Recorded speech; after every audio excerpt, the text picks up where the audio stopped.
Bueno, ya saben que cada año desde la Illa de Atocha tenemos presente en este foro a Iberoamérica. Ya hemos escuchado hablar en las charlas, en las jornadas anteriores, de este nuevo escenario geopolítico y estratégico al que nos estamos enfrentando en la actualidad. En este contexto es muy necesario definir el papel que juega Iberoamérica. El papel, el rol es más destacado quizá, si cabe, en estos momentos que estamos viviendo. El papel de Iberoamérica en la nueva geografía mundial es la siguiente conversación en la que participan Chris Dodd, senador de los Estados Unidos y asesor presidencial especial para las Américas, Andrés Alamán, secretario general iberoamericano, Ramón Jáuregui, exministro de la Presidencia y presidente de la Fundación Euroamérica, y Áurea Moltó, responsable de Red Internacional del Instituto Elcano. Señora Moltó, tiene la palabra. Bueno, muchas gracias. Buenos días a todos. Es la verdad que un gusto estar aquí de nuevo en La Toja, en el Foro La Toja. Estuve aquí hace 2 años compartiendo una sesión con mi jefe, con mi amigo Josep Piqué, a quien recordamos mucho todos estos días. Yo quiero agradecer a Amancio López Seijas su empeño en esta reunión anual. Yo creo que además de las personas que impulsan estas actividades, son muy importantes las ideas que están detrás y las ideas son importantes y hay una necesidad, yo creo que desde España se debatan temas globales. No tenemos muchos foros, yo diría que prácticamente este es el único, donde se debate de una manera plural los temas que están en la agenda internacional. España tiene que participar en estas ideas y tiene que generar propuestas porque España es un país muy expuesto a las dinámicas y a los cambios internacionales. Lo hemos visto muchas veces, ¿no? Financieros, la pandemia. O sea, España es un país realmente con poca autonomía estratégica, que se diría ahora, ¿no? Y todo lo que puede conseguir tiene que ser con los europeos. Desde España, además, hay un carácter, hay una visión específica de los asuntos internacionales y que tiene una gran aportación y una identidad muy clara en la Unión Europea. Y es que no solo es un país completamente europeo y del que depende su proyección internacional y su bienestar como país, sino que además tiene una vertiente sur, una vertiente mediterránea muy marcada y una proyección atlántica que tiene que ver por nuestra geografía y tiene que ver con nuestra historia. Entonces, yo creo que los debates sobre temas internacionales en España son debates que realmente aportan un carácter muy diferencial a las ideas que se hacen en Europa. Y ante una Europa ampliada, yo creo que esta visión desde el sur, desde el Atlántico, desde el extremo atlántico, va a ser cada vez más necesaria, ¿no?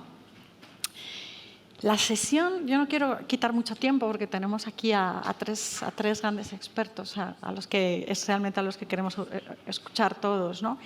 Pero la sesión se titula El papel de Iberoamérica en la nueva geografía mundial. Y la geografía, pues la geografía es la que es, la geografía es inamovible, ¿no? Pero la geografía tiene un peso diferente en función de muchos otros factores que suceden en el orden internacional, ¿no? Y mirando la geografía de Iberoamérica, o de América Latina, del continente americano, vemos varias cosas. En primer lugar, que la mayor parte de Iberoamérica está en el hemisferio sur, y algo que también olvidamos muchas veces desde España o desde Europa, y es que aunque Iberoamérica tiene una vertiente atlántica que es la que nos une al hemisferio, tiene una importantísima vertiente hacia el Pacífico. Y de eso nos olvidamos, y es algo evidente cuando vas a países, por ejemplo, como Chile, el país del secretario general Alamán, ¿no? Y claro, esa vertiente del Pacífico está siendo cada vez más destacada en los países iberoamericanos. Y yo creo que esto también es uno de los determinantes de este nuevo papel que tiene Iberoamérica o América Latina en el orden internacional. Yo diría algo, retomando algo que hablaron ayer en la sesión sobre geopolítica con con Robin Niblett, Arantxa González Laya, Alicia García Herrero, ¿no? Yo creo que más que una división, lo que se está consolidando es una multipolaridad.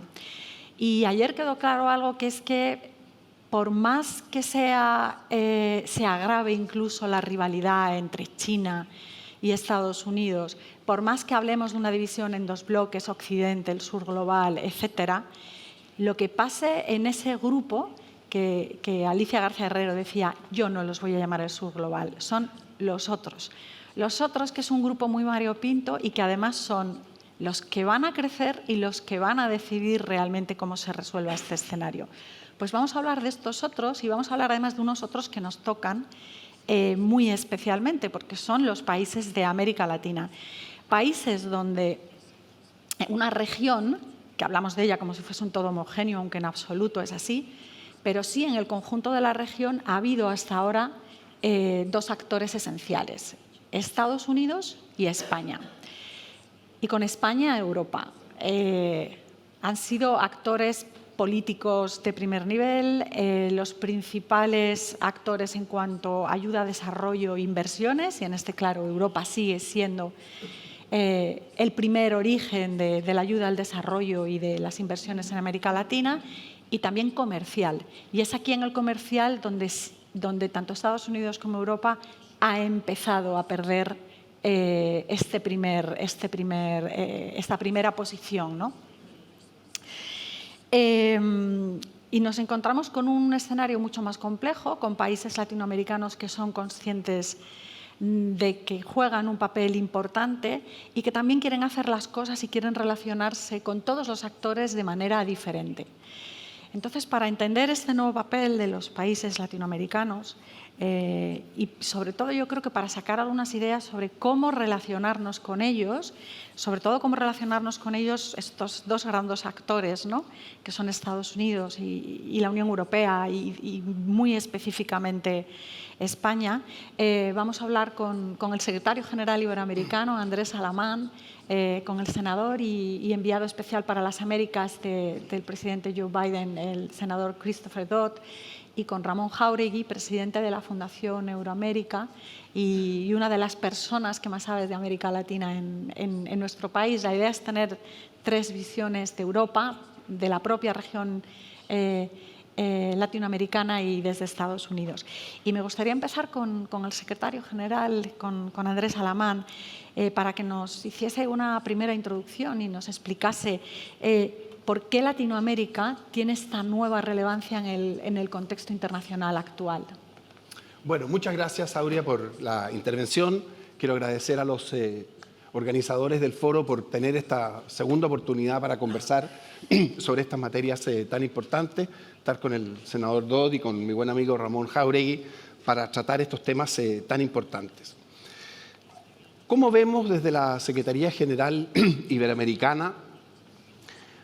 Yo no sé si decir el rol o la relevancia de Iberoamérica o de América Latina en este minuto. De alguna manera los podemos mirar como sinónimos en tal sentido. Y la verdad es que hay que partir por la realidad iberoamericana. Estamos hablando de 600 millones de personas, estamos hablando del 10%, un poco más de la población mundial, el 15% de la superficie del planeta, un aporte también muy significativo al Producto Geográfico Mundial. Pero dicho eso, hay razones objetivas que demuestran cuál es la importancia que tiene Iberoamérica en este nuevo escenario. El primero, de alguna manera, lo mencionaba Aurea, ¿no? En un contexto multipolar, todas las regiones adquieren relevancia relativamente más significativa. Y, por supuesto, el volumen, la intensidad de esa relevancia tiene que ver con su capacidad de articulación, es decir, con su capacidad de actuar, por así decirlo, con una sola voz. Y es una materia a la cual seguramente nos vamos a poder referir más adelante. Entonces, esta es una región muy significativa, es una región que en un escenario multipolar tiene mucho que decir, pero además está hoy día en un punto de centralidad. ¿En qué sentido en un punto de centralidad? Que si ustedes lo piensan, 4 de las conversaciones que hoy día fluyen en la arena internacional tienen a América Latina, a Iberoamérica, como un actor relevante. Cambio climático. No se puede hablar de cambio climático sin pensar en América Latina. Ahí está el 40% de la biodiversidad, ahí está un tercio del agua dulce del planeta, ahí está un porcentaje fundamental de los océanos y de los bosques, que son fundamentales para el combate con el cambio climático. Ahí está la capacidad de generar energías limpias, quizás con mayor fuerza que en ningún otro lugar del planeta. Por lo tanto, hablar de cambio climático, de alguna manera, tiene que tener en vista esa posición de esta región, que es por cierto, tan significativa. Seguridad alimentaria, otro de los problemas que está arriba de la mesa y que tiene proyección hacia adelante. América Latina produce hoy día ya, según la FAO, el doble de alimentos de los que necesita para sí. Es la principal región exportadora de alimentos. Pero esta necesidad va a ir en aumento. Después tenemos los temas migratorios. Los temas migratorios tienen implicancia no solamente para Estados Unidos, sino también para la Unión Europea. Y Ramón Jáuregui ha sido insistente en el decir que no existe propiamente una política migratoria común entre Europa, América Latina, incluso España y América Latina. Entonces también tenemos el tema migratorio. Y después, Aurea, tenemos el tema de uno de los fenómenos más complejos que existen hoy día en la actualidad, que es crimen transnacional, narcotráfico, crimen organizado, donde también, por distintas situaciones, América Latina tiene mucho que decir. Entonces, la región, el presidente Piñera hablaba ayer de cuando se producen momentos estelares. Yo no sé si eso no es un momento estelar. Lo que sí sé es que es un momento muy importante porque América Latina está en el corazón del debate de estas 4 conversaciones que de alguna manera fluyen en el escenario. Y para ir concluyendo, creo que América Latina tiene relevancia por 2 razones adicionales. Si ustedes lo piensan, todos los países, por ejemplo, que conforman la comunidad iberoamericana, las 22 naciones que conforman la comunidad iberoamericana, tienen entronques. Los 19 países de América Latina que forman la comunidad iberoamericana, todos son miembros de CELAC, todos son miembros de la OEA. Los 3 países europeos, 2 de ellos son miembros de la Unión Europea. 6 de ellos son miembros de la OTCE. Y simultáneamente, por ejemplo, Brasil y Argentina son parte de los BRICS. Argentina con tal del primero de enero, Brasil desde el principio. Y otro tanto podría pensarse, por ejemplo, en el G20. En el G20 Iberoamérica participa con México, con Brasil, con Argentina y con España, que es un invitado permanente. Entonces es una región que, porque está inserta en distintas organizaciones, y ahí podemos hablar de lo que mencionaba Aurea, todo el tema de América Latina como proyección hacia el Pacífico, la cantidad de países que son miembros del APEC. Por lo tanto, es una región que tiene esa influencia. Y para terminar, algo muy relevante de lo que ha ocurrido en el último tiempo. Yo creo que la presidencia española ha logrado, de la Unión, ¿no es así?, ha logrado instalar la idea del relanzamiento entre las relaciones entre América Latina y Europa.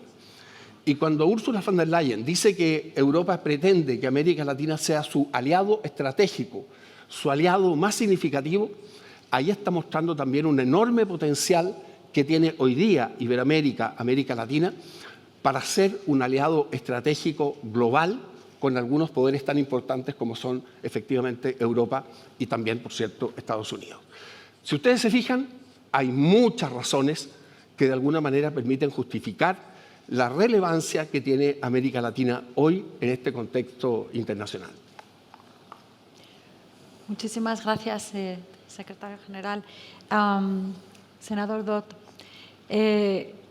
nos interesaría mucho escuchar ahora su visión desde Estados Unidos y en concreto nos gustaría mucho saber su opinión sobre, ¿usted cree que la política de su país, de Estados Unidos hacia Latinoamérica, ha evolucionado en consonancia con los cambios de la propia región y con los propios cambios en la geopolítica global? Bueno, en primer lugar, perdóname si hablo inglés en este sentido, que me encanta el idioma de español, pero francamente la conversación es importante, entonces Con su permiso, voy a seguir en inglés. Bueno, en primer lugar, muchas gracias por la invitación de pasar un tiempo con ustedes durante los últimos 3 días. Yo no conocía a Joseph Siquet, pero fue importante el trabajo de él sobre este foro. Entonces, fue fantástico que el rey de España estuvo aquí con nosotros también en este momento. Muchas gracias a Carmen Martínez, la directora del programa también, por esta reunión. Estoy aquí también con algunos miembros de nuestra embajada. Isabel es el Counselor Económico in the U.S. Embassy in Madrid. Hillary Reiner is also with me from the State Department, so I thank her for her participation as well. So thank you again for the invitation. Por esta invitación, como digo, es un gran placer estar aquí en este foro y participar en estas conversaciones que han sido excelentes.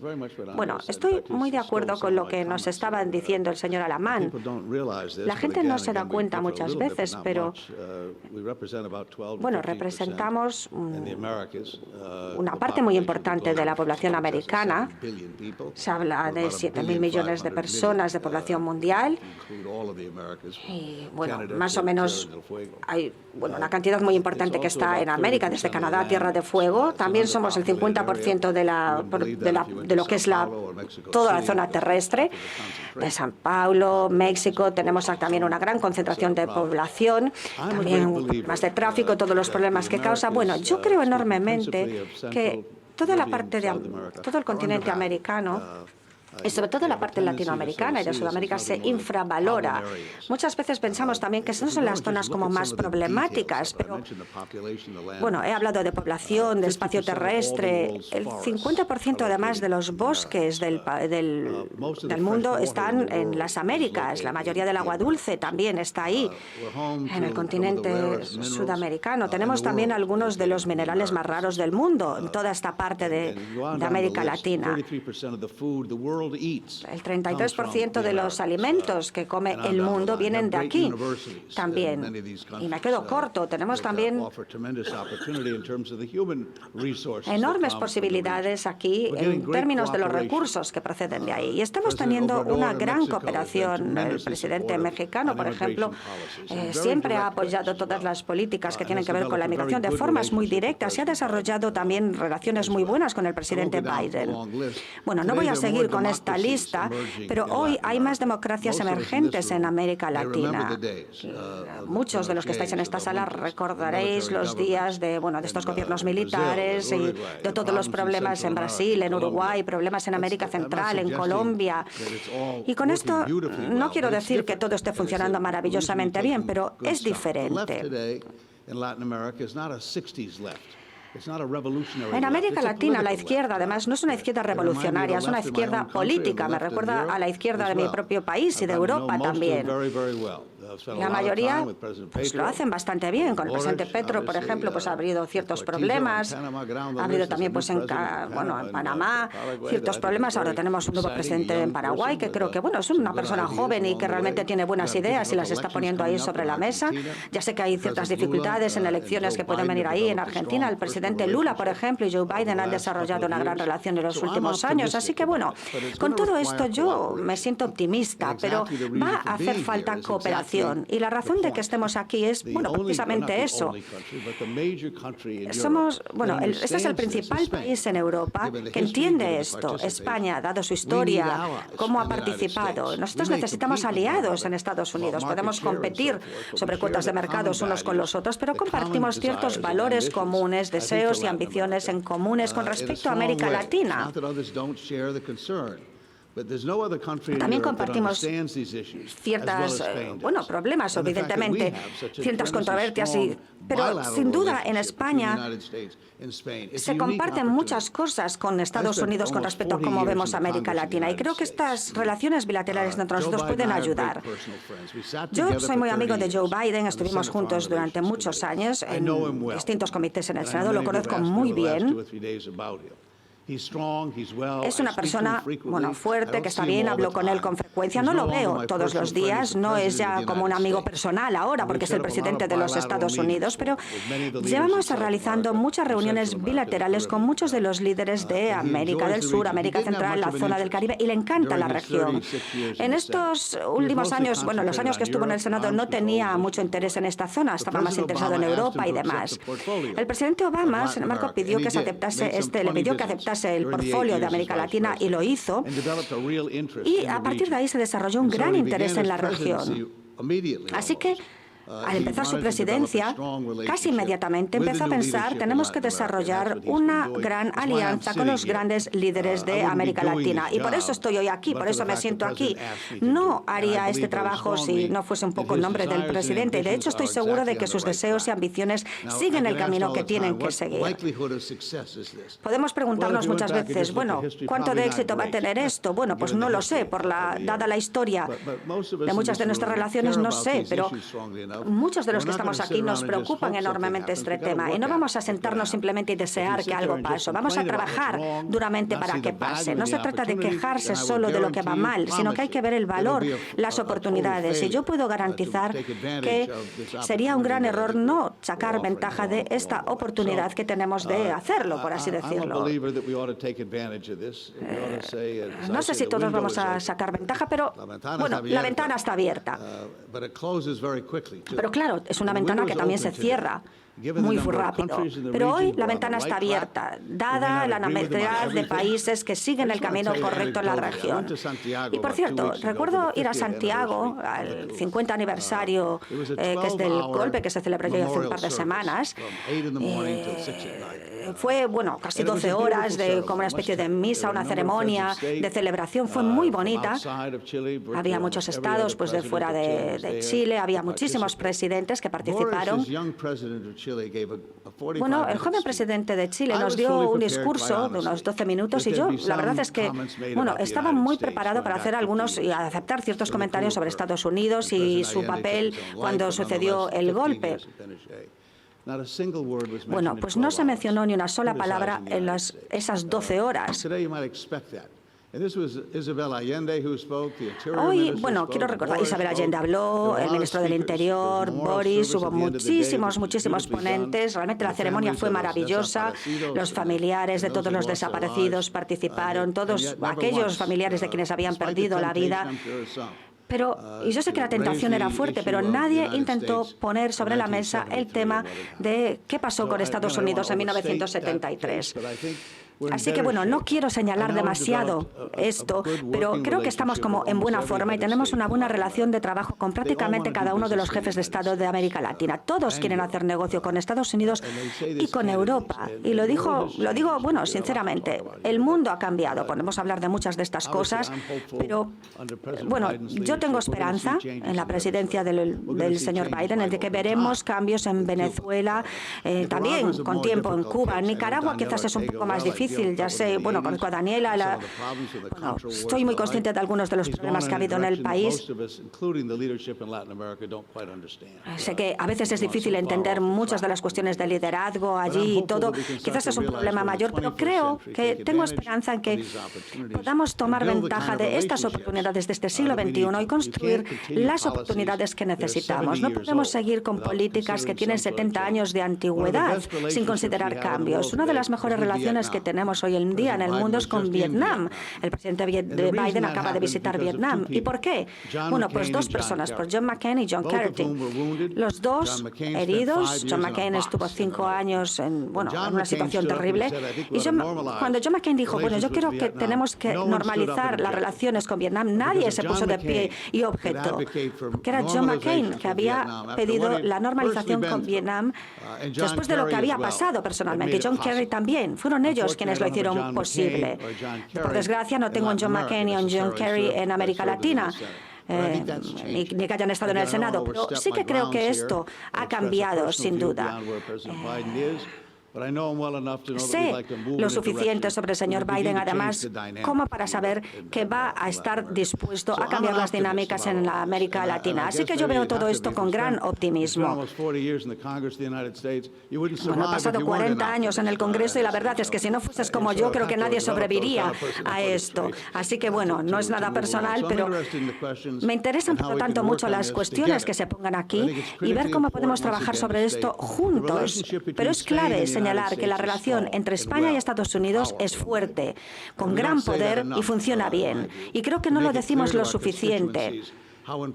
Tenemos que dejar claro entre nuestros votantes y electores lo importante que es tener alianzas que funcionen bien para que los asuntos que tratamos aquí vayan adelante. Y creo que, bueno, he conseguido reunirme en estos días con algunos de todos ustedes y, bueno, la verdad es que me emociona ver cómo se realiza este foro y poder crear estas relaciones. Además, bueno, la globalización está ahí, sin duda, ¿no? Hace poco leía un libro que se llama El año 2000, Romanin Valerie. Y bueno, ahí se habla de cosas muy interesantes. Year 1000 es un libro en el que se nos cuenta que algo ha pasado como tecnológicamente, ¿no? Si llegase un momento en el que no es como si se nos describe un momento en el que ya no tenemos que comprar, pues no tenemos que tener una granja ni adquirir alimentos, se trabajaría de otra manera. Lo que quiero decir con todo esto es que se habla de concentrarse en la supervivencia. Bueno, hemos visto un cambio fundamental, hemos visto un cambio, un movimiento como global. Hemos visto, por ejemplo, la población de Yucatán, que tiene intereses de comunicación agrícolas, por ejemplo, en el valle del río Missouri.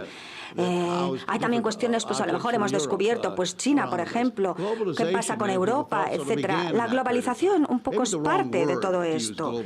Igual no es la palabra más adecuada para utilizar globalización, pero habría sido imposible desarrollar mercados para uno mismo, por lo tanto, solos. Por lo tanto, la globalización es fundamental en este sentido. No es una globalización en la que haya habido como relaciones regionales que hayan mejorado la vida, pero luego hablaré de esto en más detalle, pero la verdad es que a principios de noviembre en Estados Unidos vamos a tener una conferencia sobre, bueno, lo que pasa en la Casa Blanca con distintos estados de América para hablar de, pues, la Asociación Americana para la Prosperidad Económica. Queremos hacer una colaboración clara y desarrollar documentos para que haya buenas relaciones, no solo simplemente de vecinos, sino una auténtica colaboración con los países latinoamericanos. Entre Canadá, Estados Unidos, México, hemos visto buenas relaciones. Países como Panamá, Costa Rica, como Uruguay, Ecuador. Todos ellos, la idea es que empecemos a mover a todos estos países, como quieren hacerlo de hecho, en una única dirección para que se pueda avanzar económica y políticamente. Y bueno, creo que con esto lo dejo aquí. Si después quieren alguna pregunta, la responderé gustosamente.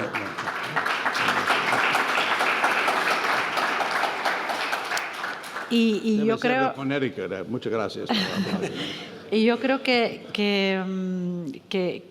este aplauso espontáneo tiene que ver, creo, con dos mensajes que ha transmitido en su intervención. Uno es el optimismo y otro es el pragmatismo, el nuevo pragmatismo que tiene la región. Y esto se ve claramente en el caso de Boric, se ve también incluso en el caso de Andrés Manuel López Obrador y en otros muchos líderes latinoamericanos, incluso desde posiciones políticas que podría esperarse cosas diferentes. Y en cuanto al optimismo, dejadme aquí que haga una cuña un poco publicitaria, porque el Real Instituto Elcano ha publicado uno de sus grandes documentos de este año, ha sido un informe sobre América Latina que se llama ¿Por qué importa América Latina? Y todos sus epígrafes tratan de desmontar con datos los relatos negativos sobre América Latina, las interpretaciones negativas sobre el discurrir político de la región y también incluso sobre su situación económica, ¿no? Entonces yo creo que este pragmatismo y optimismo es muy bienvenido y yo creo que es claramente el punto de partida para evaluar y ver qué nuevo tipo de relación podemos tener con la región. Y ahora, Ramón, yo creo que contigo podemos tener algo muy interesante, que es empezar casi por un caso práctico, ¿no? Porque es cierto que en este nuevo escenario para América Latina no es fácil relacionarse con la región y por lo menos no hemos encontrado todavía la manera de hacerlo. Y tenemos este caso práctico que es la reunión, la cumbre de la Unión Europea y la Comunidad de Estados Latinoamericanos y Caribeños que se produjo en Bruselas el pasado mes de julio, que además después de tanto tiempo sin producirse fue una manera de testear el estado de la relación entre europeos y latinoamericanos y una manera también de comprobar cómo es esa nueva Latinoamérica, qué quiere esa nueva Latinoamérica y qué podría ofrecer Europa. Entonces, a mí me gustaría que, de alguna manera, nos contases qué se vio en esa cumbre y cuáles son también los objetivos de la nueva relación de la Unión Europea con América Latina. Muy bien, muchas gracias, Aurea, y gracias, por supuesto, también al Foro La Toja. Como esta es una mesa de debate, yo quiero ser un poco más provocador, ¿no? Yo no estoy demasiado de acuerdo con que le estemos haciendo bien, ¿no? Desde luego los Estados Unidos, en general, en América Latina. No se sabe muy bien la posición norteamericana en muchos países latinoamericanos. Yo no estoy muy de acuerdo con el informe de Elcano, demasiado optimista, poco crítico con las ausencias europeas y norteamericanas respecto de China y de la influencia geopolítica rusa en América Latina. De manera que empezaría por decir, respecto del optimismo del senador, que no estamos haciendo las cosas bien en América Latina. Yo creo que hay que decirlo tal como yo lo pienso y por eso lo digo. Inclusive, si me permite, senador, no triangulamos nuestras relaciones Estados Unidos-Europa en América Latina. ¿Cuánto mejor sería que nuestra política sobre Cuba, por poner un ejemplo, fuera común? Pero no lo es antagónica. Los europeos tenemos un acuerdo de asociación con Cuba. Creemos, quizás ingenuamente, que el tránsito a la democracia es la cooperación, pero obviamente Estados Unidos practica una política muy distinta y no somos capaces de articular una política común. No sé quién está acertado o no, pero quiero decir que en el tema migratorio, lo decía antes Andrés, ¿cuánto podría hacer Europa por ayudar a Estados Unidos a que la presión migratoria no fuera tan fuerte sobre sus fronteras sur? Y Europa necesita un pacto migratorio, inclusive para atraer talento también de América Latina. De manera que empezaría por hacer una referencia crítica a nuestro papel y también al de Estados Unidos y sobre todo a reclamar, senador, una política más común entre Europa y Estados Unidos, desde luego para Cuba, pero mañana para Venezuela. Porque es que hay que negociar en México la salida democrática de Venezuela y mejor que fuéramos juntos, Europa y Estados Unidos, pero no vamos. De manera que, primer punto este. Segundo, una referencia histórica. Nosotros, los europeos, hicimos un pacto, una alianza estratégica con Europa, con América Latina a finales del siglo pasado. Hicimos una serie de acuerdos comerciales con prácticamente toda América Latina y yo diría que, por ejemplo, las empresas españolas se hicieron grandes justamente en América Latina, afortunadamente, colaborando por otra parte con un periodo extraordinario de crecimiento en América Latina, los años primeros de este siglo, y bancarizando clases medias, conectando tecnológicamente y pues todo lo que es las redes de infraestructura tecnológica latinoamericanas. España ha sido clave en los primeros años, entre el 2000 y el 2014, en un periodo, por cierto, de gran expansión económica latinoamericana. Pero luego nos hemos ido. Bueno, estamos. Pero ciertamente Europa, después de esta alianza estratégica a finales del siglo pasado, y después de estos años realmente hemos abandonado América Latina desde el punto de vista de, vamos a decirlo así, nuestra fuerza, nuestra influencia, nuestro peso político y económico en América Latina. Yo tengo esa visión crítica. ¿Qué ha ocurrido ahora? Ha ocurrido que en esta Europa balbuciente, que después de la pandemia y después de la guerra se encuentra en un horizonte tan hostil, tan adverso, en esa Europa que reclama tener energía propia, ser autónoma estratégicamente, tener que ampliarse para poder ser alguien en el futuro de la polarización China o Estados Unidos, en esa Europa que está queriendo ser protagonista del futuro, ha descubierto que América Latina puede ser un aliado. Con todas las razones que han expuesto muy bien los dos ponentes anteriores, digamos que en Europa emerge la idea de que llevamos 8 o 10 años sin reunirnos con ellos. De hecho, nos reunimos con América Latina en Bruselas en el año 2015. Desde entonces no ha habido más reuniones hasta ahora. ¿Pero por qué hay esa reunión ahora? Pues porque surge una conciencia en Europa de que América Latina es digamos, un socio geopolítico compatible, con convergencia enorme de valores, etcétera, de aspiraciones políticas, etcétera, porque es un partner necesario desde el punto de vista de las dos grandes transiciones, la digital y la ecológica, porque entienden que tenemos una presencia económica muy grande y hay que consolidarla. Seguimos siendo el primer socio inversor en América Latina, en contra de lo que todavía se dice en algunos aspectos. Europa sigue siendo digamos, un país que invierte mucho en América Latina, y por último porque tenemos unas poblaciones en común. Tenemos 6 millones de latinoamericanos viviendo con nosotros y casi 7 millones de latinoamericanos, de europeos viviendo en América Latina, ¿no? Es decir, que eso requiere unas políticas y hay como una fuerza, una ola que reclama a Europa. Hay que ponerse de nuevo en la pista de América Latina. Y a su vez, América Latina, claro, descubre que su soledad internacional puede encontrar en Europa un socio necesario. Al mismo tiempo necesitan nuestros mercados y sobre todo necesitan nuestra inversión. Porque no hay desarrollo económico sin inversión. Y si no hay desarrollo económico, no se combaten los problemas estructurales de América Latina.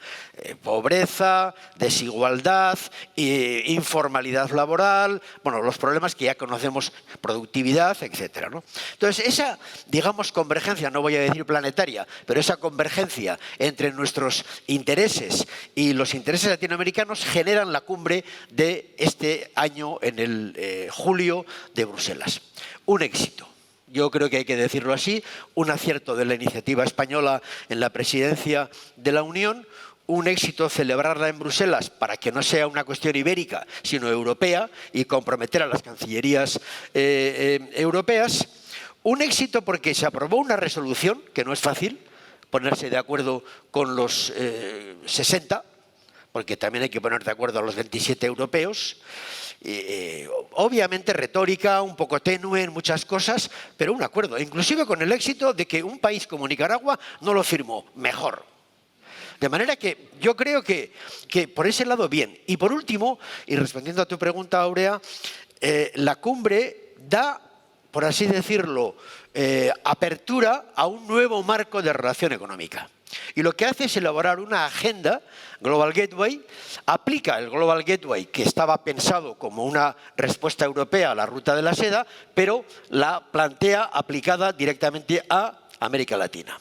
¿Y qué hace o qué hemos hecho? Hemos elaborado una agenda con 135 proyectos, país por país, construido un poco bottom-up, es decir, que en contacto con todos los gobiernos regionales y con todos los interlocutores económicos de esos países, para elaborar un listado de necesidades en el desarrollo de infraestructuras tecnológicas, obviamente en los 3 grandes campos: inclusión social, puesta de manifiesto en la pandemia como una gran ausencia en las estructuras sanitarias y educativas latinoamericanas, digital y ecológica. Y en esos 3 planos hemos construido un plan de inversiones y le hemos dotado de un cierto soporte financiero.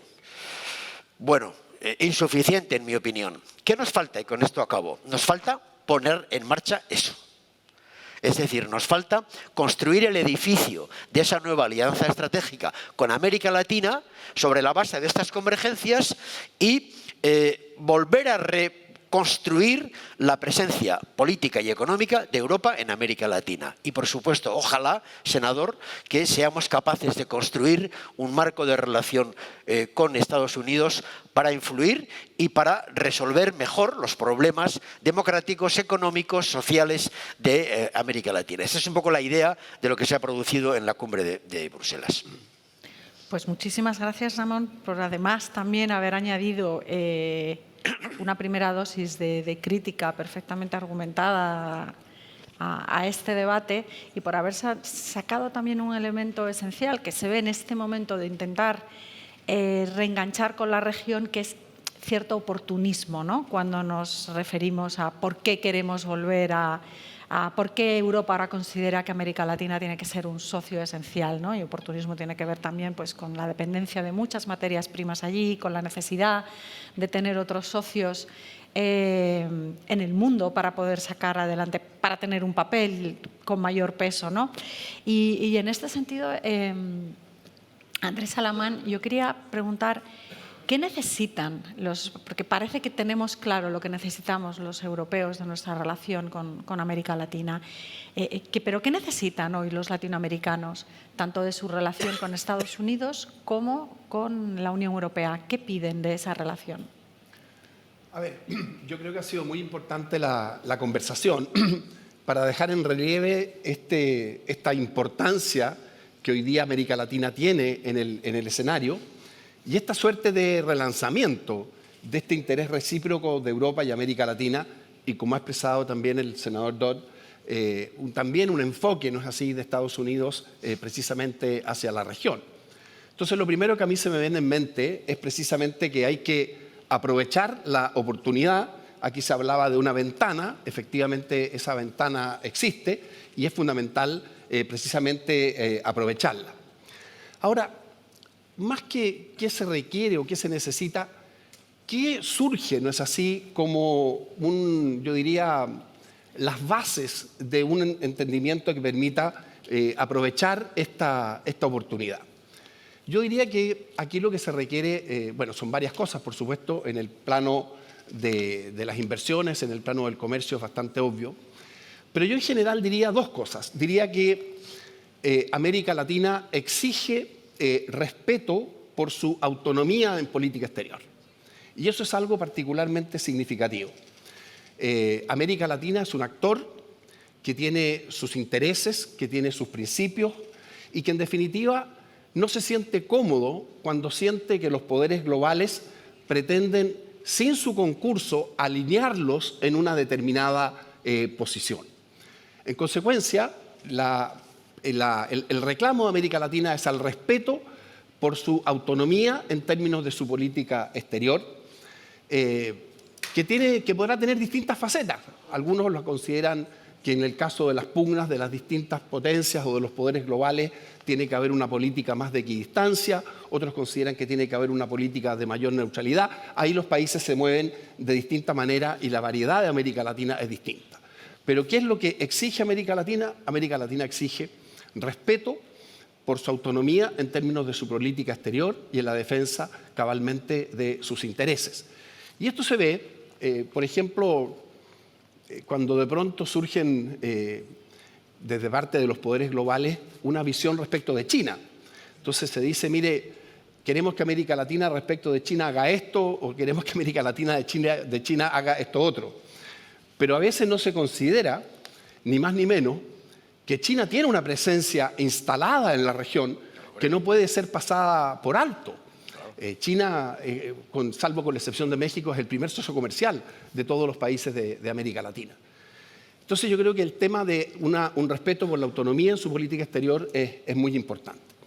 Y la otra cosa es, en el plano más bilateral, una mayor horizontalidad, una mayor simetría. Y voy a dar un ejemplo específico respecto de esto. Europa y Estados Unidos tienen muy claro que América Latina tiene, el Economist lo decía hace una semana, América Latina puede estar llamada a ser la superpotencia de los commodities y de las riquezas naturales en este siglo. En consecuencia, hay un interés objetivo por todo lo que tiene que ver, por ejemplo, con cobre y con litio.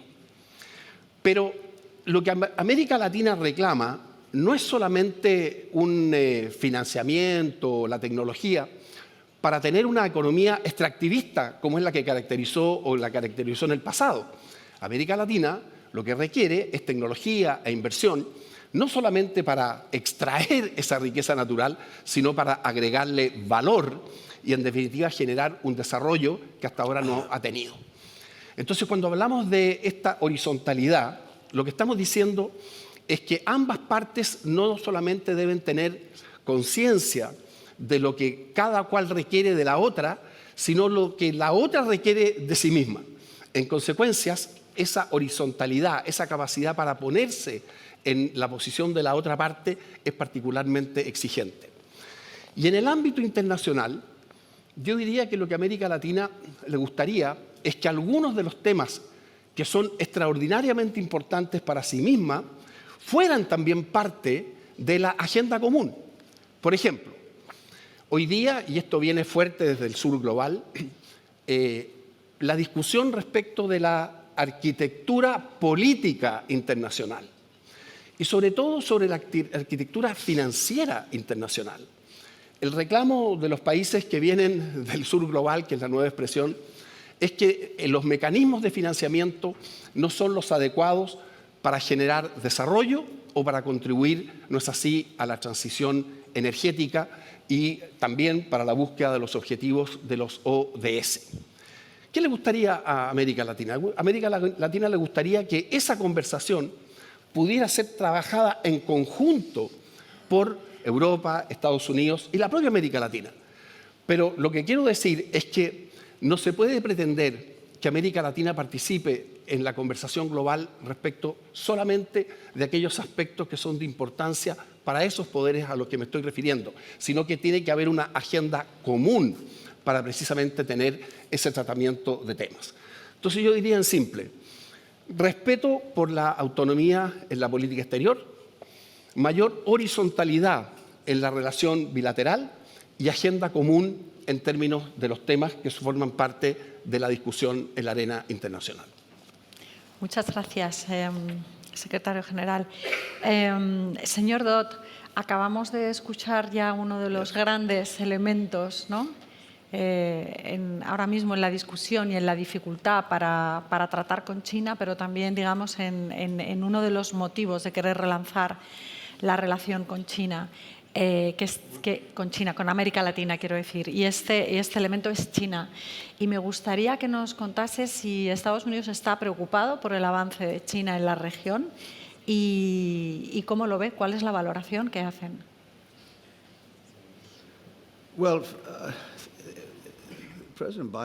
El presidente Biden nos ha dicho que los países tienen que decidir con quién quieren hacer negocios y con quién no. China, obviamente, tiene una presencia potente en las Américas, como acabamos de escuchar.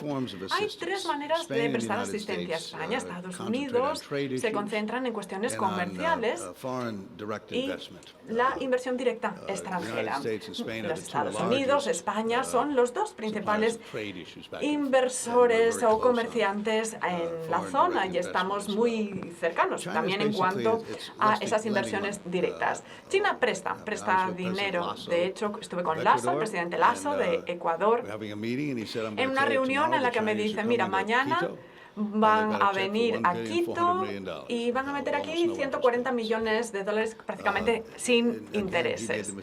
Ahí quizás pues las subvenciones para la comida y la energía en la crisis, pues no tenerlos fue un error, muchos lo hicieron así también. Pero Petro, y si vemos el sistema de metro en Bogotá, pues Panamá, ¿qué podemos decir? Pues algunos de los desarrollos económicos, los chinos traen los trabajadores, los proyectos, políticos, llegan a un acuerdo económico, prestan el dinero y también reconocen que al final, mira, si no nos lo devuelves, pues nos lo quedamos y ya está, no es complicado, ¿no? Evidentemente, en términos geopolíticos están presentes en distintos lugares por distintos motivos. Y yo creo que es importante que sepamos, y esto lo he dejado por escrito porque me importaba, hay que tener una relación laboral con China. Eso no significa que tengamos que hacer el cabildeo, pero sí que tenemos una relación que funcione, una relación corriente. Y esto se ha hecho. Se ha hecho con Biden. En estos últimos 6 meses, por ejemplo, a Blinken, el secretario de Comercio, el secretario de Hacienda, John Kerry, Jake Sullivan, todas esas principales figuras de la administración están presentes en las relaciones con China, intentando abrir la puerta en esa relación. No significa que vayamos a ser los mejores amigos del mundo, pero hombre, que podamos tener un mundo en el que los Estados Unidos y China corran el riesgo, un mundo en el que no haya el riesgo de una acción militar. Luego hay que ver, porque yo creo que se ha subestimado en gran medida la capacidad política del presidente Biden a la hora de comportarse de manera inteligente en este sentido. No se ha apreciado lo bastante. Yo llevo 40 años en ese edificio, el Congreso de los Estados Unidos. Llevo un pequeño periodo en el que el senador de los Estados Unidos tenía una proporción 50-50. Es que no podíamos ni aprobar el Día de la Madre en ese Congreso. El presidente Biden, en los últimos 2-3 años, ya ha sido, por ejemplo, reducción de la inflación, la ley de los chips, la legislación de infraestructura, ha sido impresionante. Casi un milagro lo que han logrado. Estamos hablando de 50-50, no solo el Senado, sino también la Casa de los Representantes. Estamos hablando de una situación prácticamente imposible y ha enviado a todos los del cabildeo a China a abrir la puerta para tener como poco una relación, digamos, armoniosa internacional. Insisto, sin tener por qué ser mejores amigos. Por ejemplo, el presidente de Corea, cuando le invitó el primer ministro de Japón, ahí los puso a Camp David una semana. La mayoría de la gente no entiende la relación entre Japón y Corea, no la entienden. Ya desde hace años. Tienes al coreano bajo ocupación japonesa. Es que no se podía ni hablar coreano en el país por ley. Hagamos una idea del nivel de ocupación. Así que esa idea de juntar Japón y Corea demuestra sus destrezas políticas, demuestra lo que puede conseguir en el Congreso y demuestra el interés que él tiene en esta atmósfera. Se le vuelva a elegir o no, pues se verá en 2024. Pero la cosa ha cambiado y si vamos a hablar de los errores, hombre, pues durante muchos años pues ha habido errores y otros se han resuelto. Ya no es el 54, hemos pasado de ese momento. Pero ¿qué pasa con las oportunidades? El sector privado, con PIB plano desde los 80, no es el lugar más emocionante para poner el negocio, ¿no? Pero si convencemos a la gente que nos interesa a todos, que es por el bien común, porque la inmigración tiene dos frenos. Porque se busca que no haya miedo y un trabajo digno. A mí Bukele no me gusta. Tiene 65.000 personas en la cárcel. Y no hay protección constitucional, no hay derecho a un abogado. Pero esa es la figura más famosa de toda Latinoamérica, Bukele, Salvador. Quizás esto se está diluyendo, pero si le doy trabajo a la gente y si no tienen miedo, si les quito el miedo, supongo que, hombre, arrestando a todos los demás y metiéndose en la cárcel, pues la gente no tiene miedo.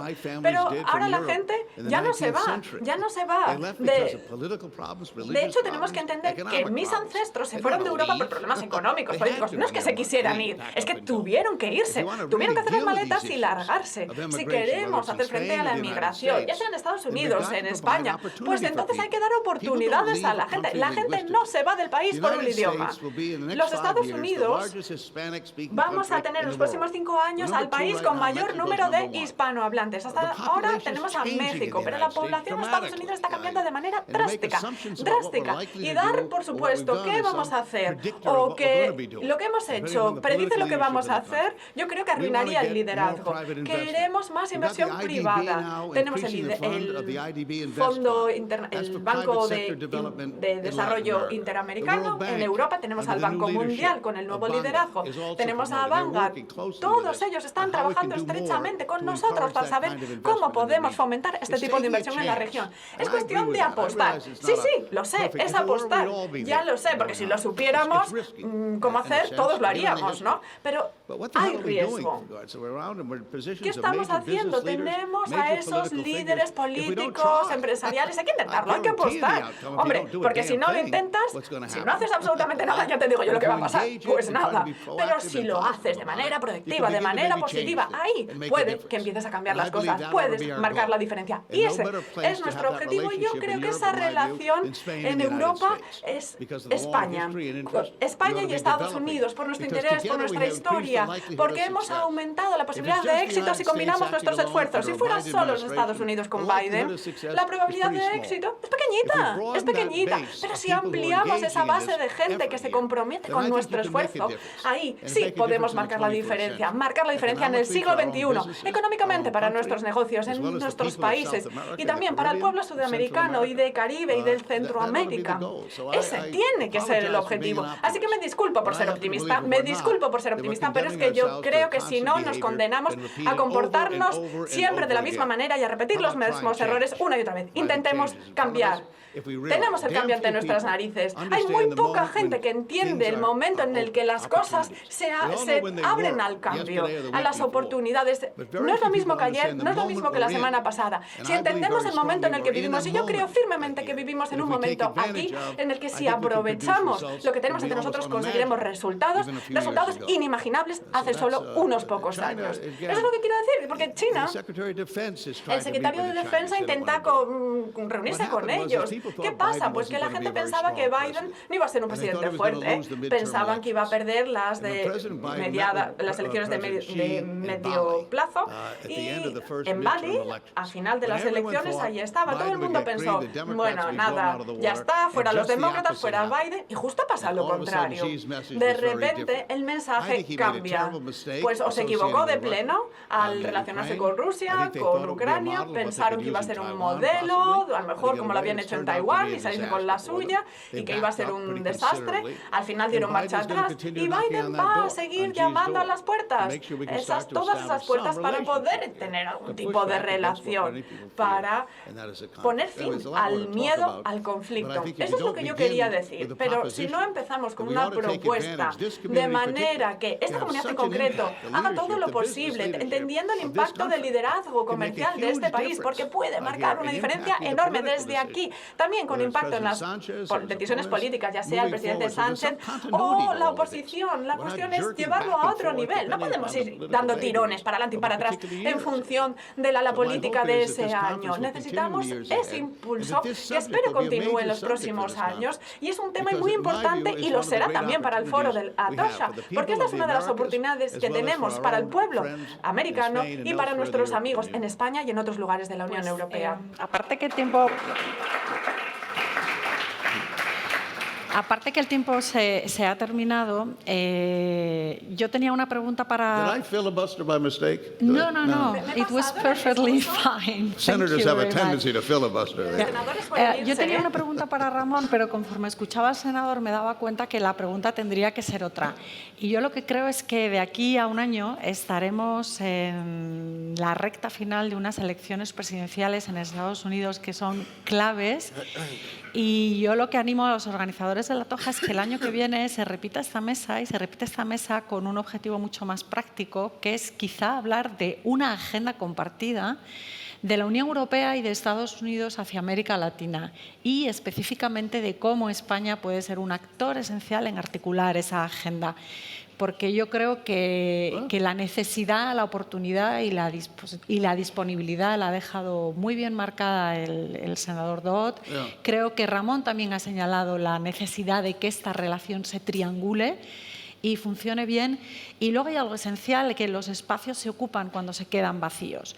Y esto es lo que está pasando en América Latina y en otras partes del mundo, cuando los países, las potencias que tienen mucho que ofrecer a esas regiones no lo hacen. Llegan otros y lo hacen también, ¿no?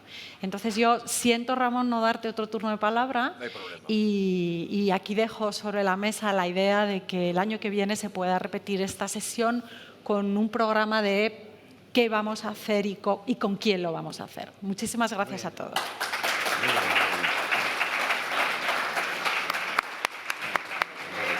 It has been a real pleasure, Mr.